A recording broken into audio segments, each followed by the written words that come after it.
Do you believe yet, Bengals fans? Do you believe in this team? 2021, a special year shaping up for the Cincinnati Bengals, and continues as the Bengals are the top seed in the AFC right now.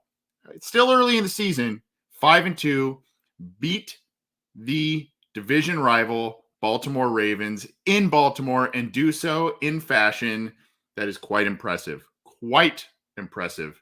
And I got to tell you, that one, that one impressed me quite a bit. And I want to share some things with you here. I know we like to get to the stats and the breakdowns and all that stuff, and we're going to do that. But I got to share a couple of things. Number one, this is from our good buddy Richard Dalton here. He shared this, and I thought it was pretty cool. It was the uh, another great graphic that he does. Go follow him at Dalton Signature, by the way, if you don't. And not only a great Bengals fan, a great guy, but makes awesome graphics. The guy who designed our new show logo from a few months back. But he has this cool graphic here. It says "Believe," and that is on Twitter. There, I thought that was pretty cool. I like to think that my Twitter avatar change late this week was the thing that that did it. You know, I had the Tyler Boyd celebration avatar that brought the Bengals good luck. Of course, I joke, but the Bengals took care of business. And look, I obviously I don't think any of us really expected the Bengals to come out and beat the Ravens by 24 in this one. But as this game started and you saw things go through the third quarter, you knew this team was going to be in it. And if you didn't believe it going into the game, as you saw the game progress and as you saw the Bengals fight and fight and fight and stick around and hang around, the defense played well early. You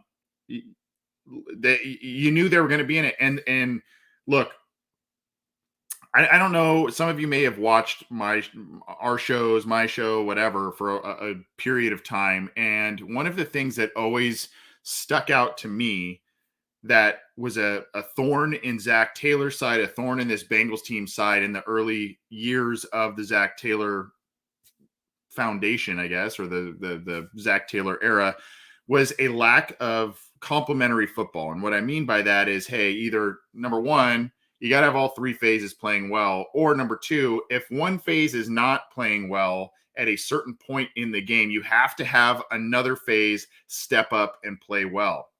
The Bengals have seemingly done that this year in a number of different ways. And obviously that sounds like a cliche and an obvious observation, but let's take a look at some of this stuff.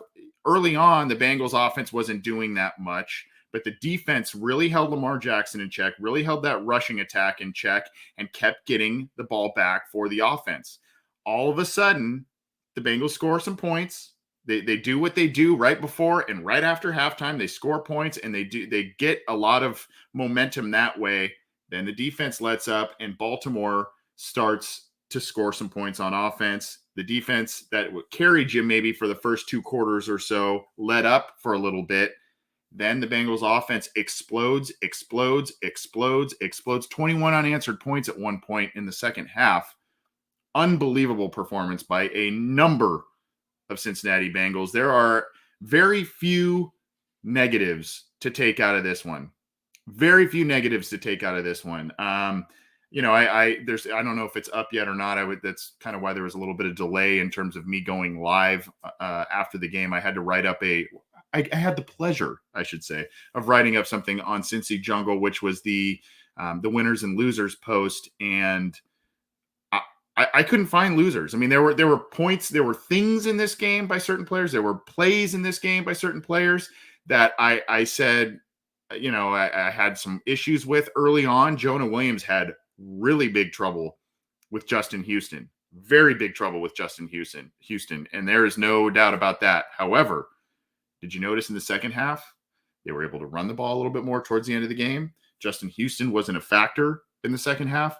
So first half, Jonah Williams was, I guess, a loser. Second half, Jonah Williams was not. So it's hard. And then you say, well, Mixon didn't really do much throughout much of the game until the end. But he and P. Ryan at the end of the game were the guys that figuratively and kind of literally stepped on the throats of the Baltimore Ravens to seal this game. 2 late rushing touchdowns on 2 big runs, physical, extending first downs, and the run game wasn't overly pretty, but it was effective late in the game when you really, really need it. And in this division, you really need that game, and you need that running game going. And so, kudos to them. I want to share this, and I guess this is shameless self-promotion, but a little bit of research that I did, and I guess it's not that big a research. But by the way, this is the avatar. In case you didn't see, there's Tyler Boyd celebrating there.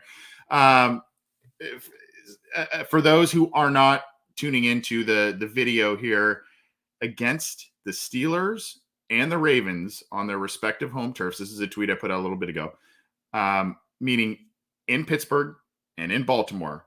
The Cincinnati Bengals have outscored both of those teams by a combined 38 points. 38 points. 14 against Pittsburgh, 24 against Baltimore. Unbelievable. Unbelievable. I mean, to me, that it's just, and I'm not saying it unbelievable that I came up with that. It's an unbelievable turnaround by the Bengals and Zach Taylor in this year. And we said this back in week 3. These are the types of games that the Cincinnati Bengals need to win. And quite frankly, I mean, not necessarily by these margins, but quite frankly, they need to start beating teams like they've beaten teams the past 2 weeks, which is by multiple touchdowns and having control of the game, not every single week, but having control of the game in the third and fourth quarter. And this game, by the way, ladies and gentlemen, could have been a lot more ugly for the Baltimore Ravens had there not been a red zone interception thrown by Joe Burrow late in this game. The Bengals were driving to score, probably would have had a field goal on that play, and Joe Burrow Joe Burrow's confidence carries this team. There is no doubt about it, but sometimes that confidence also will come back and bite. Will come back and bite the Bengals a little bit, and that confidence also is not only in Joe Burrow's own ability, it is in Jamar Chase's ability. Is what that confidence is in, because he floated one up into the end zone, and unfortunately it got picked off in the end zone. Kind of gave Baltimore life there. I think the Bengals at that point were up by 10 or so.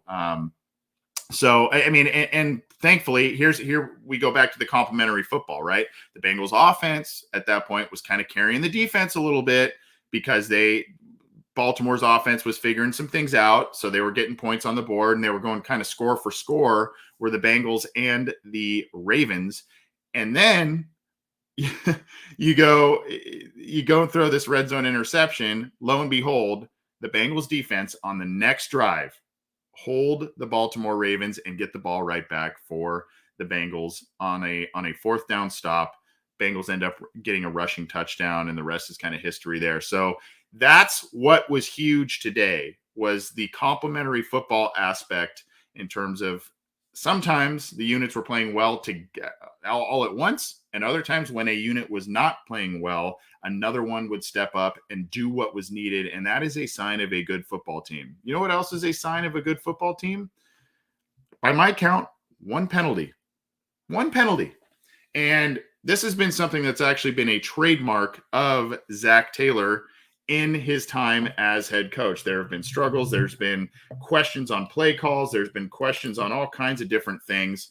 And the Bengals have really kept the penalties in check for the most part under Zach Taylor. They've been able to do that. They've been able to make a lot of different plays and keep things in check while, in terms of penalties. And the one penalty came late in the game, and it was on an extra lineman that was in on a run play.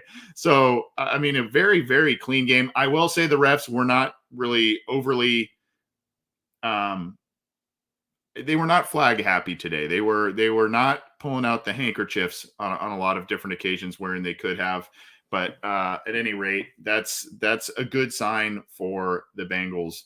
By the way, in case you're watching live, I've got some weird sunlight coming in here, so I'm shiny and glowy, and I'm trying to move and maneuver so the sun's not shining in my face. It's a weird time of day, and with time change coming in California, I gotta call audibles. It's making my teeth look nice and white, though. I gotta like that. Anyway, I digress. Look, a decisive win, a lot of contributors, none more so than the Bengals defense at all levels played very well today. 5 sacks, I believe, we'll talk about this in a second. 5 sacks on Lamar Jackson. I think double-digit plays of loss yardage by the Bengals defense, 10 or more. I think we're waiting to get the official statistic on that as we sit here on Sunday afternoon. But man, oh man, Trey Hendrickson, Sam Hubbard was everywhere today. 2.5 sacks, had another one late in the game that Lamar Jackson kind of just put the ball out of bounds as he was going out of bounds. You kind of thought that might have been a intentional grounding situation or something like that. Didn't do that, but man, a great game by the defense. And of course, Joe Burrow, aside from that one red zone interception, put the team on his back and said, let me do the work here. Let me throw the ball here. The run game wasn't working early, and they put a lot. And when you're forced to throw the ball early and often against the Baltimore Ravens in Baltimore, that's not an easy task.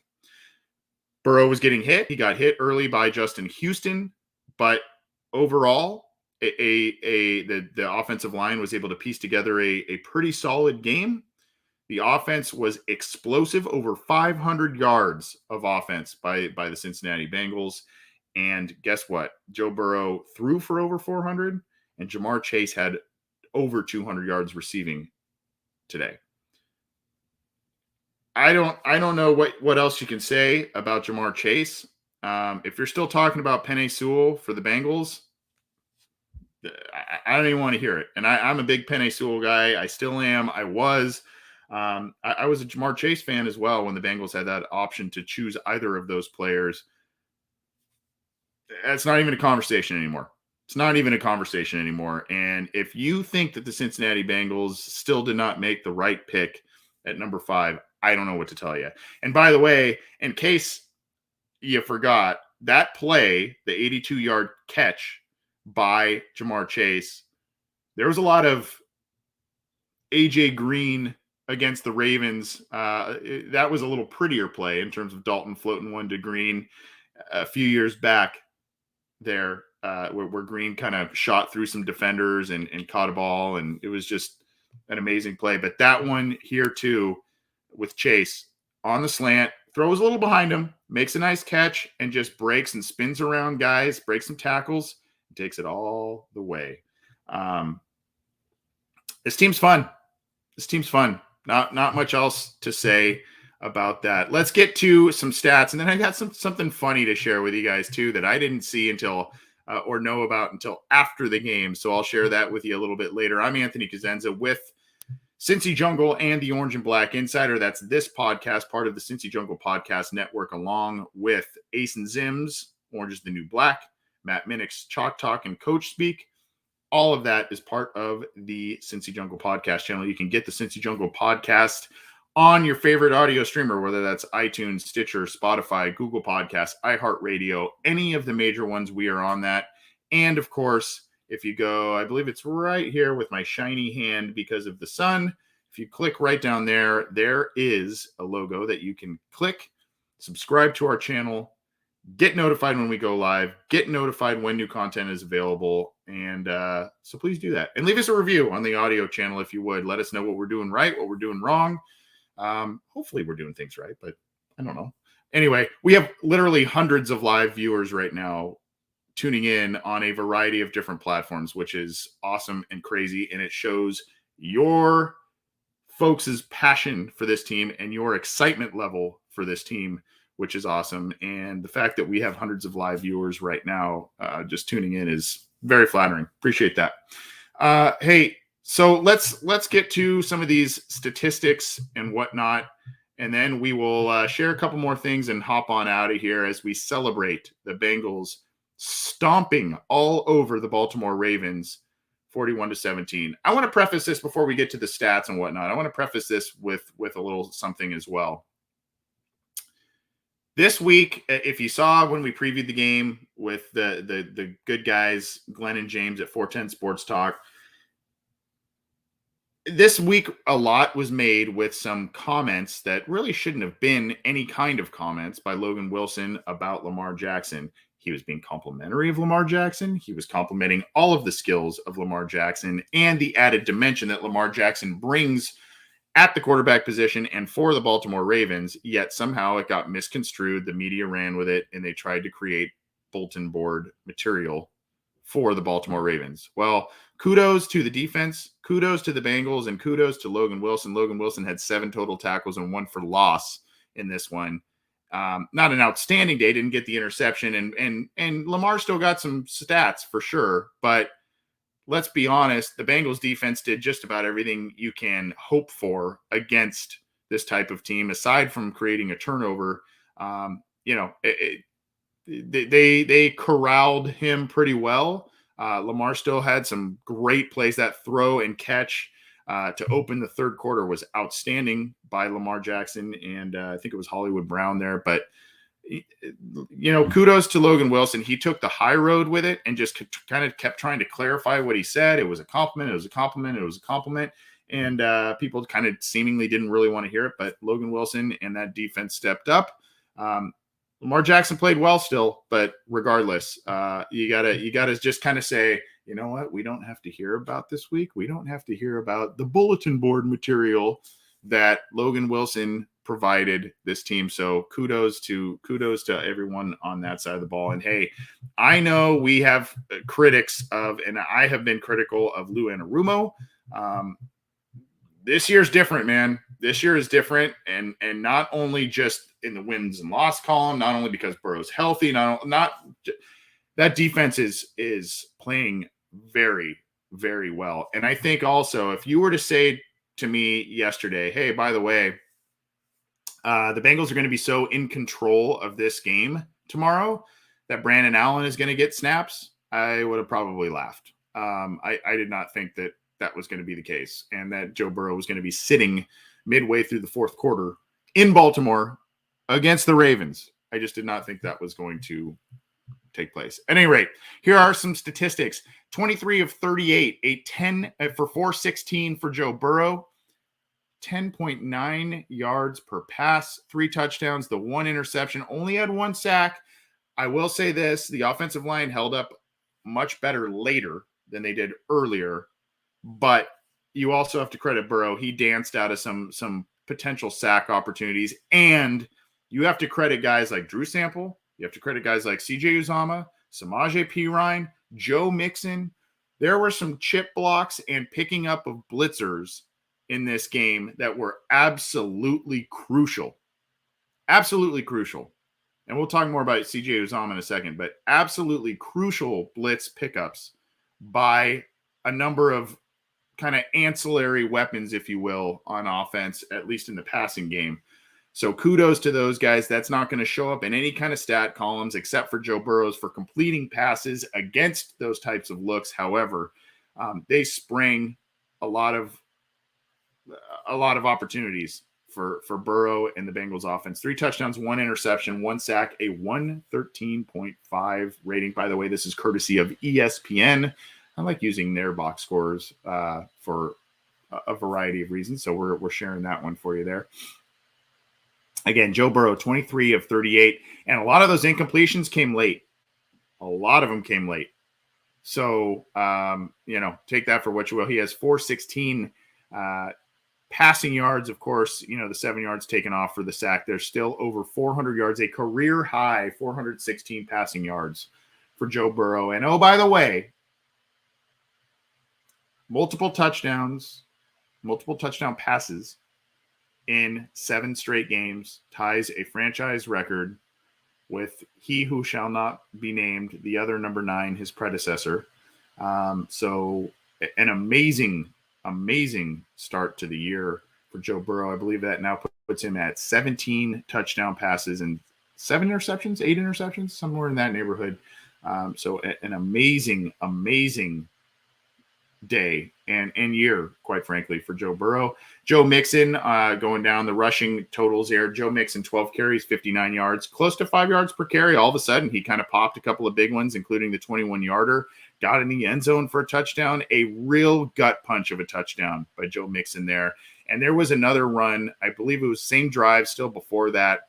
Bengals were facing, I think it was a 2nd and long, and he just shot through and got a tough first down for I think 9 or 10 yards. I'll have to go back and check on that one, but just kind of going off memory there. Really, really good run there. And then a couple of nice hard runs by Samaje Perine, 11 carries, 52 yards.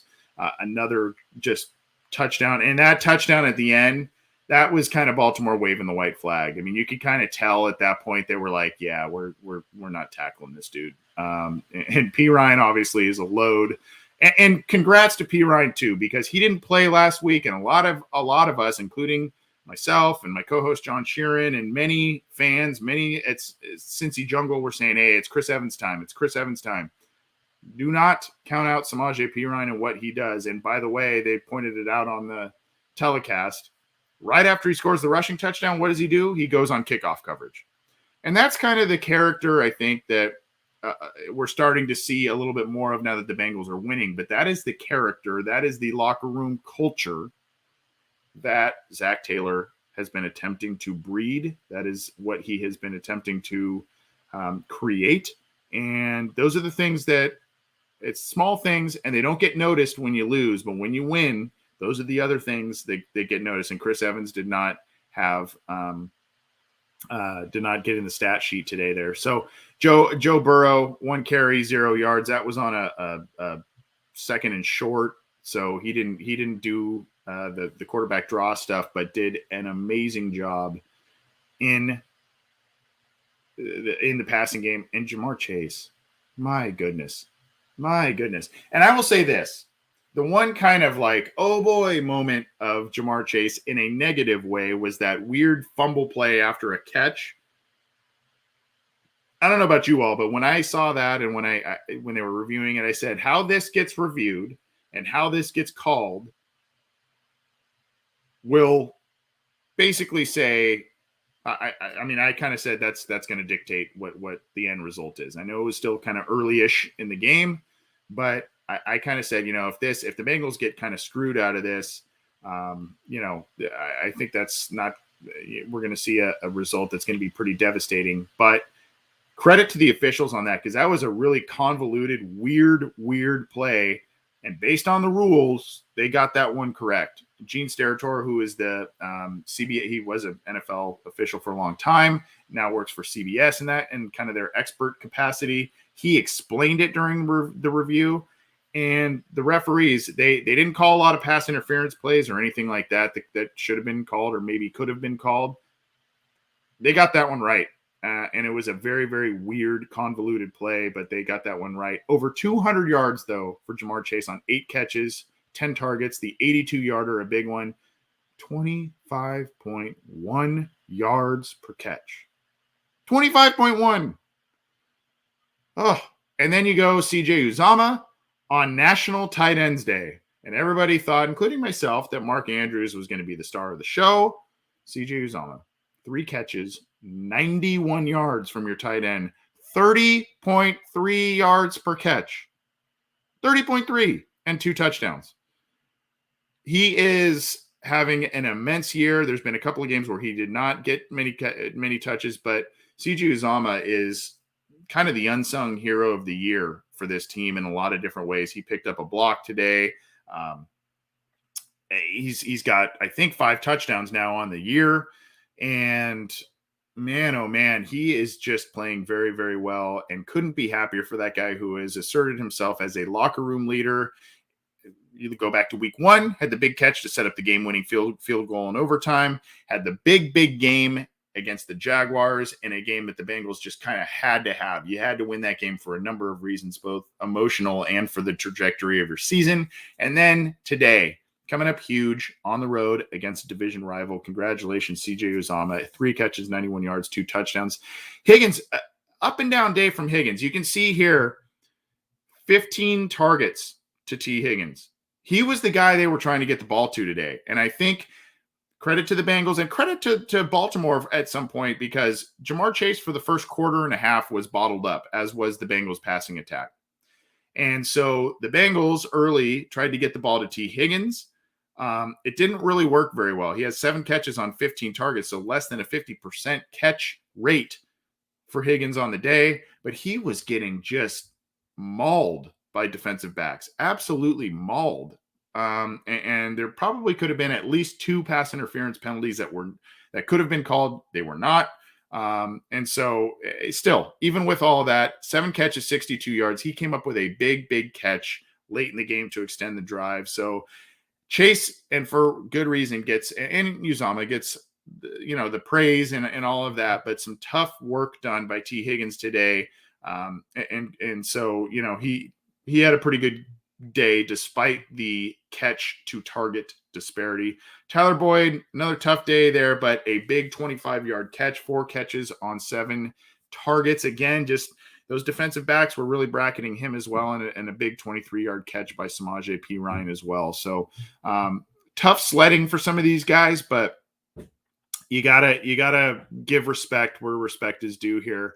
Let's go down to the defense. You saw the Chase fumble there. Defense, Logan Wilson, your leading tackler with 7 total tackles, along with Jesse Bates. Jesse Bates quietly was everywhere today. And I say quietly because, he wasn't making the turnovers or big passes defended or anything like that, but he was helping out up in the box a bit more than you thought. Ogunjobi, what a free agency acquisition he has been for this team. 1.5 sacks, 2 tackles for loss in total, 2 quarterback hits. Obviously, Davis Gaither had a good day today. He let Andrews get behind him on one play, but he was out there making a lot of plays. I was impressed with him as well. 6 total tackles by him with a pass defended. Von Bell making his presence known with 5 total tackles. Awuzie was in coverage on the big touchdown ball, but otherwise his side of the field was largely shut down. Hubbard, a huge day, 5 total tackles, 2.5 sacks. And then I think that one's, another pass defended there. I think he hit one up that could have been intercepted, was not. Mike Hilton doing some things. And then you see some of these guys, Joe Bacci. When you see Joe Bacci and Marcus Bailey and other guys in there, that Trey Flowers, you're seeing guys in there that means that the Bengals had the game in control for a while there. So and then did I miss? Yeah, Hendrickson right here. He had the sack. Man, early in the game, I don't know if you guys saw this, but early in the game, he drove Villanueva back way into the pocket, and Jackson ended up making something happen out of that. But it was like, whoa, he's doing work. And then he ended up getting a sack later in the game. So Trey Hendrickson, a nice showing as well. And here you go, though, with Lamar. Like I said, we'll go back up here with Lamar. 257 passing, 15 of 31. The completion percentage is really low, which credit Lou Anarumo and that defense, but still had 257 through the air and another 88 on the ground. So, and he didn't turn the ball over. So the Bengals, I use the term loosely, but they contained Lamar Jackson, but they didn't really do anything huge in terms of turnovers. And he did his part. There were a couple of missed throws, though, where he had guys open deep down the field. He didn't get it. And then, of course, the 5 sacks. You look at the 5 sacks there, but still not a game that I would say Lamar Jackson lost for them. It was just kind of more the Bengals defense did just enough against him. And then, of course, look at the right. He had the 88 yards on the ground, so that's a little deceiving. But Devontae Freeman, 4 carries for 14 yards. Tyson Williams, 2 carries, 10 yards at the end of the game. Le'Veon Bell, 5 carries for 5 yards. I mean, this defense is doing work. They are doing work for the Bengals. And then Marquise Brown, the big touchdown catch there. And then you had Bateman make a couple nice catches. The rookie, 3 for 80, tied in terms of amount of yards with Marquise Brown for the team lead. And then Mark Andrews, a guy I thought was going to be a lot bigger of a factor for the Baltimore Ravens, 3 catches, 48 yards. I mean, he had a couple nice catches, but really in the second half, the Cincinnati Bengals really made some adjustments, especially with him. And they kind of said, okay, well, we're not going to let you beat us with Andrews anymore. So try and beat us with those outside weapons. And, they They did for a little bit, but at the same time, I mean, they kept everything in front of them for the most part. And I think you also got to credit Eli Apple. He hasn't been having the greatest year, and he's been forced into a role that I think is a lot more high profile than a lot of people imagined. And yeah, like I said, Lamar Jackson still threw for almost 260, but Eli Apple, I'll have to go back and watch, but Eli Apple to me did not stick out as a major problem or a major issue area for the Bengals today on defense. And, when you have a guy step in, and it sounds like a backhanded compliment, I don't mean it that way. When you have a guy who is tabbed as a backup when you sign him and he's pressed into a starting role, that's kind of about a lot of what you can ask from the guy, right? I mean, it's like, as long as you're not a liability out there and you're stepping in for a guy we thought was going to start, okay, so credit to him a little bit. Bengals went after Anthony Averett, and early he made some plays, but there were a couple where you say, why was that not thrown as a flag? Marlon Humphrey had a couple of nice plays, but I mean, Joe Burrow just kept picking it apart.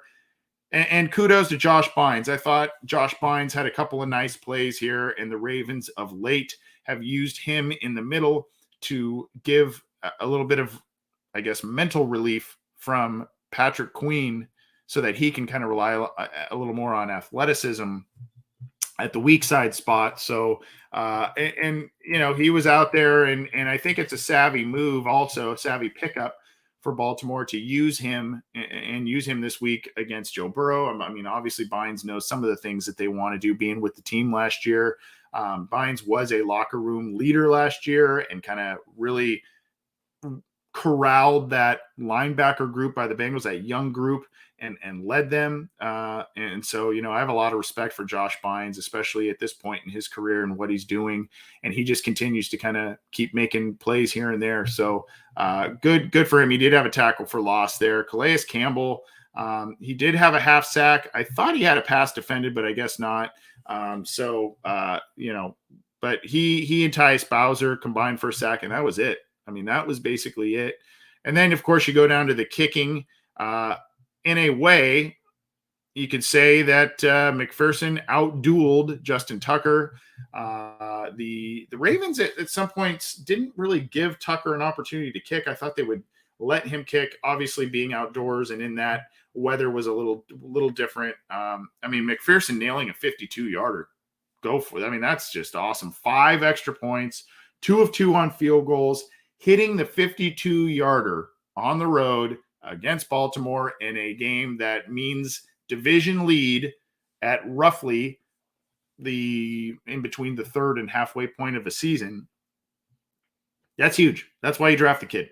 And I know he had some struggles a couple weeks ago, but 11 points accounted for by your rookie kicker, including a 52-yarder. Tucker nailed a 45-yarder and 2 extra points as well. Kevin Huber had a pretty nice day, 216 net punt yards on 4 kicks.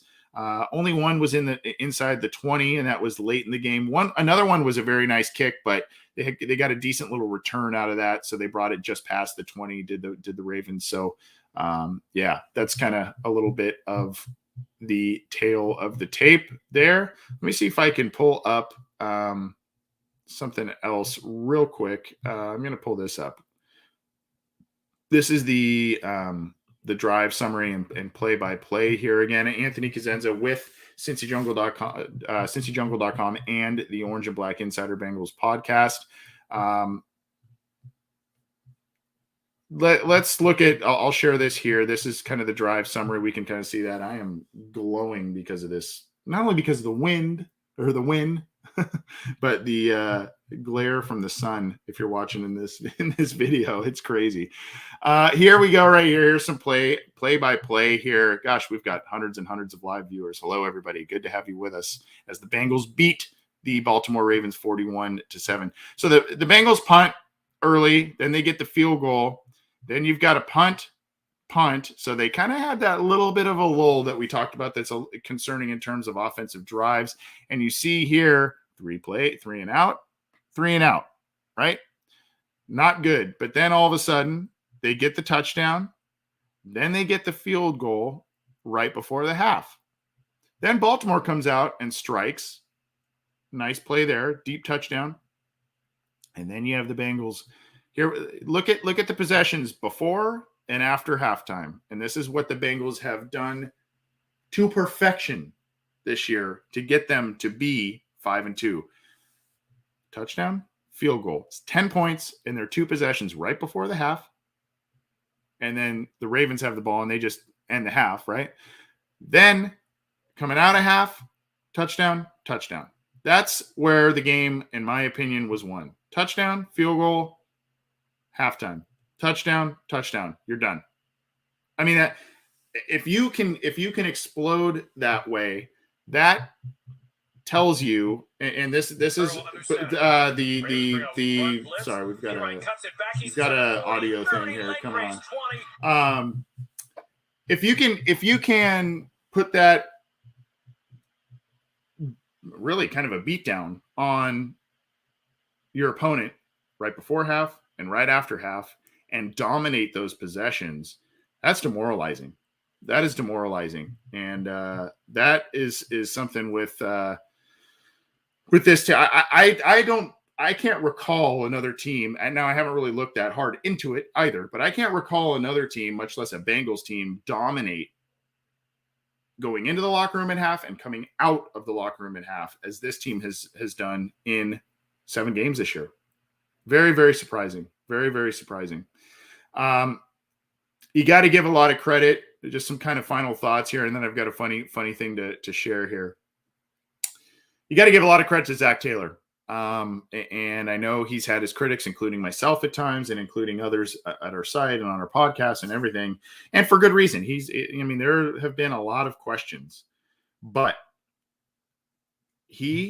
Brian Callahan and Lou Anarumo said that this is our vision. These are the kind of players we want. These are who we want. These are the guys that we want. And they've stuck to that vision.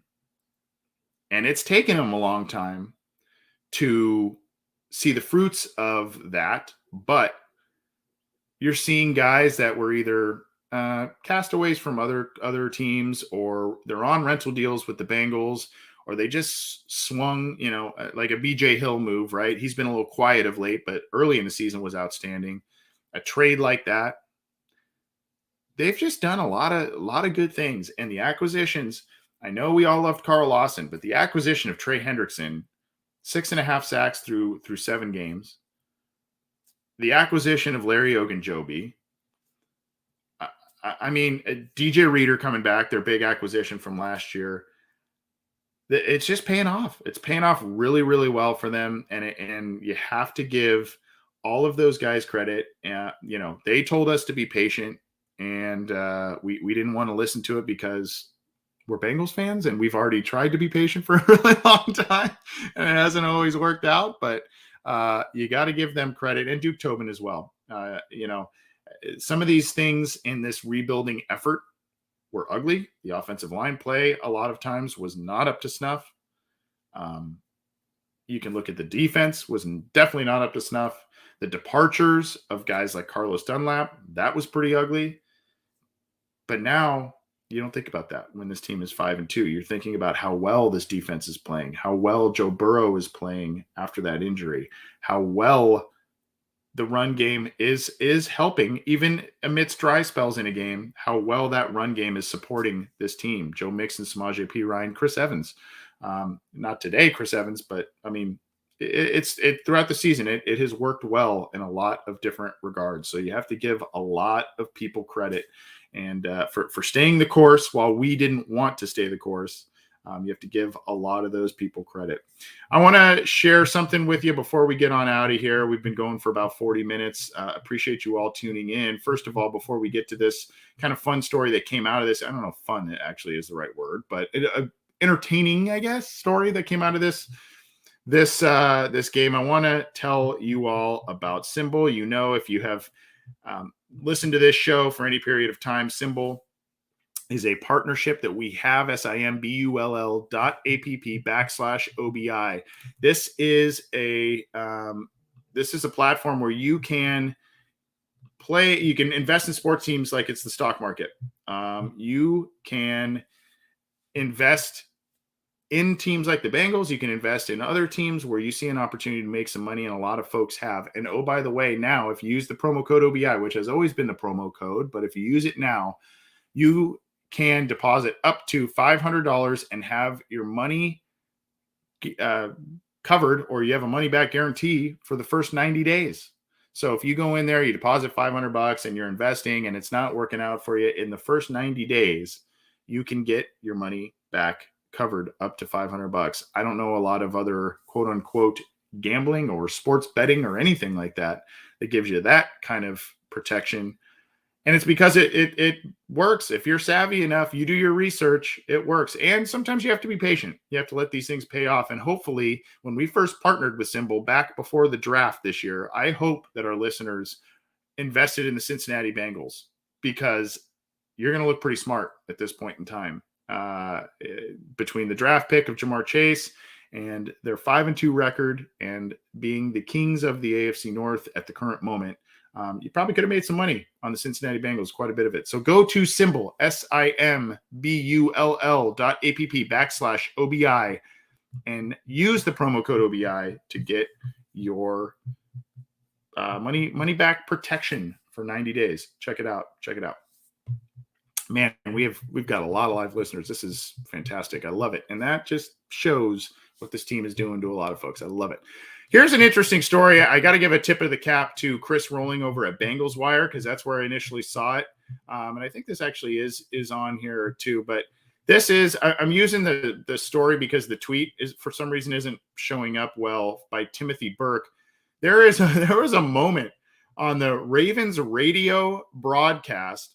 A fan tried to climb into the broadcast booth looking for a drink. So go figure that one out. I don't know. You're gonna hear the radio guys. I'll just play it for you just for a laugh, I guess. But you're gonna hear the radio guys go, "What the heck is going on here?" And look, unfortunately, last year, for the most part, we were not able, with the collective, we were not able to go to games in person. And I think some people are now taking this opportunity to just kind of let loose a little bit. Hopefully no one was hurt or anything like that, but this was just a weird moment on Baltimore radio. I'm going to play it for you now, where a fan tried to get into the broadcast booth looking for a drink. I haven't listened to the whole thing here, but I listened to the first part. So check this out. Tyler Boyd has the first short gain out to the 34-yard line. Again, impressive coverage by Anthony Avery. What are you doing?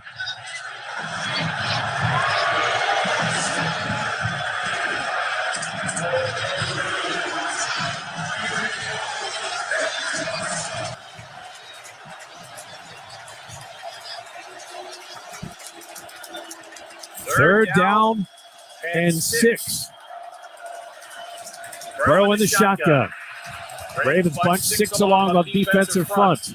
Burrow takes the snap. Blitz pressure coming. He's flushed in the pocket. Throws deep. Near side. It is broken up. Played at the 40-yard line.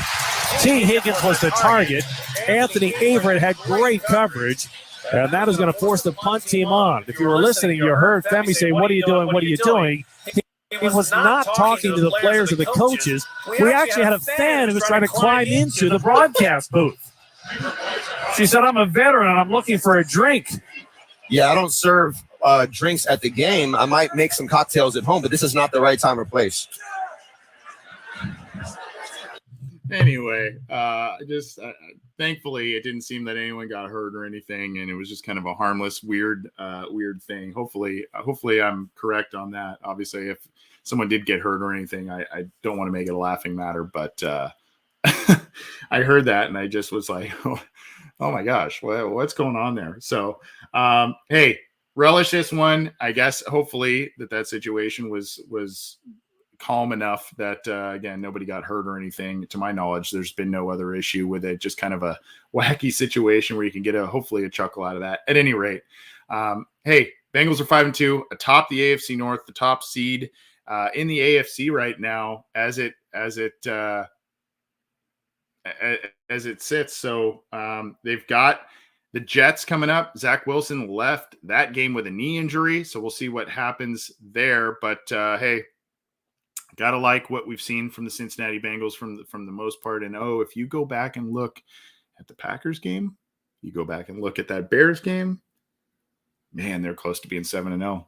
They are close to being 7-0 for sure. But hey, let's let this thing go. Let's let it ride. It's been a fun ride so far, and the Bengals are surprising a lot of people. And in a week where Colin Cowherd somehow found a slight in a Joe Montana comparison to Joe Burrow, in a week where Logan Wilson's comments were taken out of context and tried to give Baltimore bulletin board material, the Bengals shut everyone up and shut the Ravens up by beating them by 24 points on their home field. Gotta like that if you're a Bengals fan. Houday, everybody. I'm seeing a lot of Houday, seeing a lot of all kinds of different comments. We have some of the highest viewers I have ever seen on this show for a live broadcast. Can't thank you all enough. Again, if you like this show, if you like the other shows on the Cincy Jungle podcast channel, or if you like what we do at cincyjungle.com, go subscribe to the Cincy Jungle podcast channel, where it includes shows like ours, Orange is the New Black from Mason Zim, as well as Coach Speak and Chalk Talk from Matt Minnick. You can go subscribe there, leave us a review. We appreciate it. And then, of course, you can subscribe to our YouTube channel. Please do that and click the bell to be notified when we go live. And keep it to cincyjungle.com for all your news, opinions, analysis, everything on the Cincinnati Bengals. And go check out Symbol, SIMBULL.app/OBI. I'll put that in the live chat for you. Go check that out. Make yourself some money and give them a try. Give them a try. I think you'll really enjoy the product there and what our partnership is doing there using the promo code OBI. Hey, take it easy. Enjoy the rest of your weekend. Enjoy the rest of your football Sunday and football Monday coming up. Bengals are 5-2. Gotta love it. Take it easy, everybody. Have a good weekend. And we'll see you we've got a lot coming up next week too, by the way. We've got the happening headlines. I'm going to be on Strawberry Ice's show. Someone mentioned that. By the way, Jackpot Joey, that's the hat. Thanks to Jeff Trenipel there. And then, of course, we've got our big Wednesday show. All kinds of different stuff. Fantasy football with the Orange Arrow. Check it out. We appreciate it. Have fun. Stay safe. And we'll talk to you soon. Bengals are 5-2. Gotta love it.